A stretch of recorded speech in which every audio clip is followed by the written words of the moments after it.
Class 10th subject mathematics, topic trigonometry, exercise 8.1, and it is question number 3. If sin A is equal to 3 by 4, find cos A and tan A. So 3 by 4, sin A 3 by 4 है, तो हमने cos जो है acute angle A पे देखना है, और फिर tan वो भी एक्यूट एंगल A पे देखना है.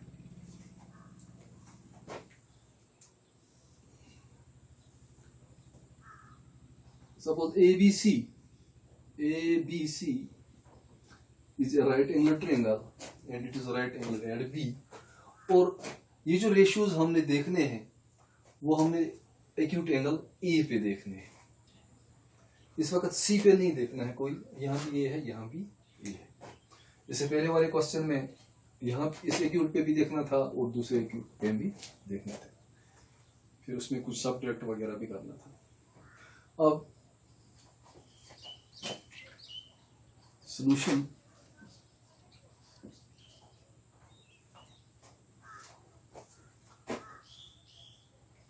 ये जो है साइन ए आपके पास दिया हुआ है, sign A that is 3/4.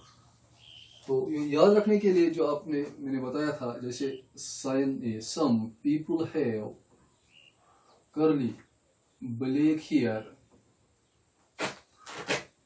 To present beauty.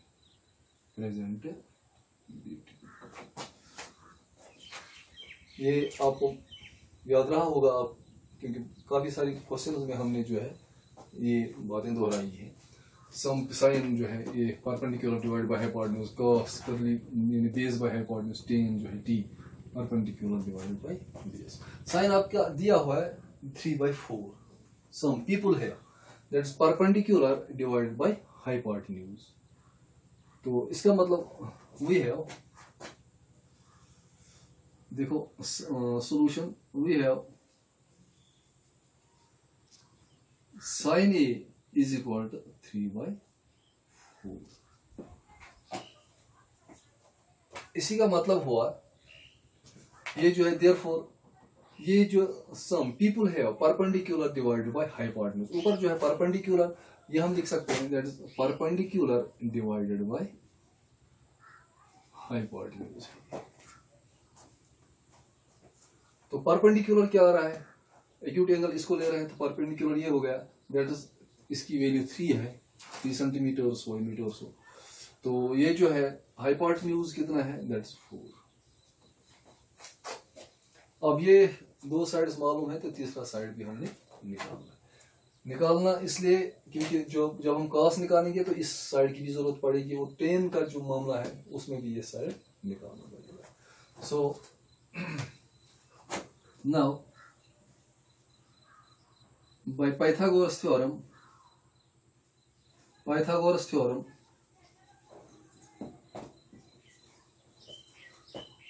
तो hypotenuse square that is AC square is equal to AB square plus BC square.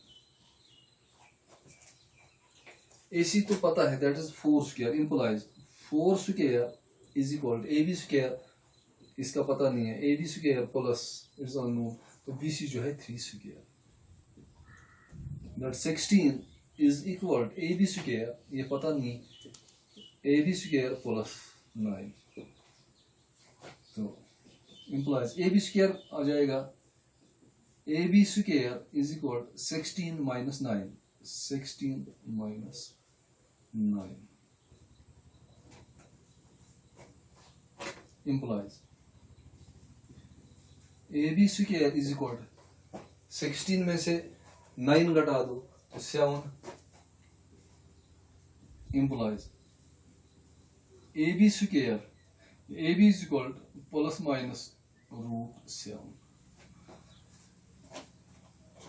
अब ये जो नेगेटिव साइन जो है इसको हम जो है रिजेक्ट कर रहे हैं, क्योंकि ये जो है AB लेंथ ऑफ साइड है, ये नेगेटिव जो है वो रिजेक्ट, क्योंकि length of side can not be negative, तो इसका हम पॉजिटिव ही वैल्यू ले रहे हैं. Implies AB is equal to √7. अब सारा सारी साइड्स हमें मालूम हो गई, दैट इज √7। अब कोई भी ट्रिग्नोमेट्रिक रेशो जो है हम निकाल सकते हैं। यहाँ पे जैसे cos A है तो सिंपली हम cos A को निकालें और फिर tan A को निकालें। ये चीज़ आपने याद रखनी है, क्योंकि ऐसे जो इसी तरह याद रखने से जो बड़ा मुश्किल होता है, फिर जो उल्टा पुल्टा हो सकता है, तो मामूली सी फार्मूला जो है एक, तो उससे जो है आप इन रेशियोज को आराम से याद रख सकते हैं। Now it is now अब हमारे पास now cos A acute A ही है, यानी परपेंडिकुलर जो है यही रहेगा। Oblique here, that is based by hypotenuse is equal to AB divided by AC, क्या गया √7 डिवाइडेड बाई 4। उसके बाद जो है tan A, tan का आपको मालूम है 2 present beauty perpendicular divided by base, that is BC divided by AC, that is 3 divided by √7। तो ये दोनों आंसर्स आ गए।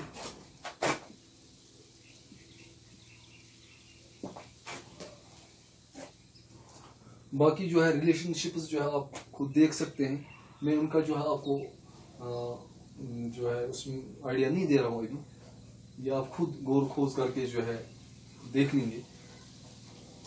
जो अगले अगले जो है बाकी क्वेश्चंस जो है आपको खुद, इससे जो फिर पहले तो आपको थोड़ी सी प्रैक्टिस हो तो ये क्वेश्चन सॉल्व करने में। बाकी जो है क्या रिलेशनशिप है, जब जैसे पहले वाले क्वेश्चन में देखा आपने कि साइन A का जो यहाँ वैल्यू आता है, तो कौन सा ट्रिग्नोमेट्रिक रेशो है जो C पे ये मतलब इतना वैल्यू दे देगा। इसी तरह अगर C पे कोई वैल्यू है तो कौन सा ट्रिग्नोमेट्रिक रेशो है जो A पे देगा। ये अगली एक्सरसाइज में जो है वो आप देखेंगे। Now today's class is over. Thank you.